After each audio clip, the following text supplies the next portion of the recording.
30 साल एक बहुत लंबा अरसा होता है। आज तक आप लोगों ने मुझे मेरे डेली रूटीन व्लॉग्स में देखा होगा, ज़्यादातर नॉर्मल रूटीन क्लीनिंग व्लॉग्स में। लेकिन आज का व्लॉग सिर्फ मेरा नहीं है, मेरी अम्मी का भी है।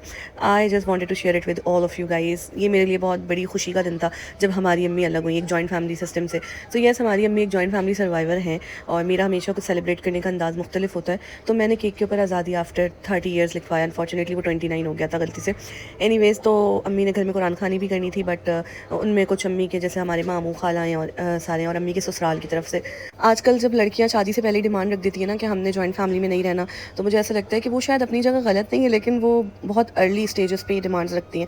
हमारी माएँ शायद बहुत सीधी थी। हमारे अब्बू की डेथ के बाद भी हमारी अम्मी एक जॉइंट फैमिली में रहती रही। मतलब उनके बच्चों के डिसीजंस भी कोई और ले रहा था और she was okay with it, क्योंकि नथिंग वॉज पॉसिबल ना।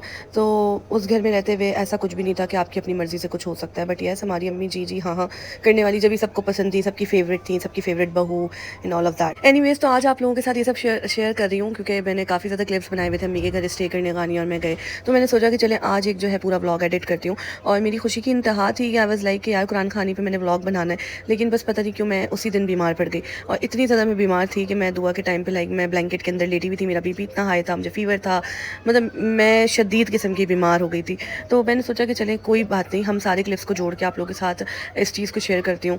और स्टोरी तो बहुत लंबी है एनीवेज, लेकिन अगर आप लोग इंटरेस्टेड होंगे तो ज़रूर सुनाऊंगी। तो हम लोग जो है ना अम्मी के घर जाके, मुझे लगता है कि काम करने में पता नहीं चलता। बहुत सारे लोग कहते हैं ना कि हम तो भाई अम्मी के घर आराम करने जाते हैं, अब वहाँ पे भी जाके हम काम करें। तो मुझे ऐसा लगता है कि वहाँ पे जाके आप काम करते हैं तो आपको पता ही नहीं लगता। अपने घर में आप अकेले कर रहे होते हैं तो बहुत शायद पता लगता है, वहाँ पे नहीं पता चलता। मैंने बारबेक्यू राइस बनाए थे अम्मी के घर और 3 मिल्क केक बनाया था एहसन शादिल की फरमाइश पे, और बहुत मज़ा आया। बस ऐसा लगता था अम्मी के घर हम सिर्फ खा रहे हैं, पी रहे हैं, सो रहे हैं।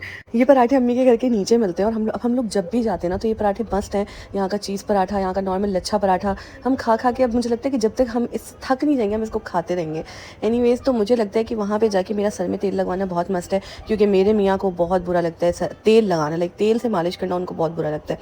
सूखी सूखी मालिश, वो तो फिर आपको पता है कि उससे क्या सुकून मिलेगा, जो सर में तेल लगाने से सुकून मिलता है। तो मेरा तो मस्ट है कि मैंने तेल लगवाना है, वो चाहे गानिया से लगवाना है या अम्मी से लगवाना है। और वहाँ पर जाके फिर अम्मी के साथ उनके पुराने कपड़े, उनकी पुरानी चीज़ें और ये पुराने खिलौने, और मेरी बहन लोशन की मार्केटिंग भी कर रही है, कूल एंड कूल का लोशन यूज़ कर रही थी। तो हमने कहा चलिए जी हम इसकी मार्केटिंग कर देते हैं। बहुत ज़्यादा खुशबू वाला लोशन है गाइज़, ये बहुत ज़्यादा आपका सर घूम जाएगा अगर आपको खुशबू पसंद नहीं है तो। खैर, ये जो खिलौने हैं ना ये हमारे बचपन के, हमारे बड़े कज़न्स ने भी इनसे खेला है, हमारी छोटी कज़न्स हैं, हमारे मतलब हमसे जो छोटी उन्होंने भी खेला, हमसे जो बड़े थे उन्होंने भी खेला है, और अब हमारे बच्चे अगर इससे खेलना चाहेंगे तो वो भी इससे खेलेंगे। खैर, बस आप लोगों को मैं हर व्लॉग में तेल लगवाते हुए ज़रूर दिखूंगी, ये मेरा आप लोगों से वादा है। गानिया कड़ी बहुत मज़े की बनाती है, मुझे और अम्मी को उसके हाथ की कड़ी बहुत पसंद है।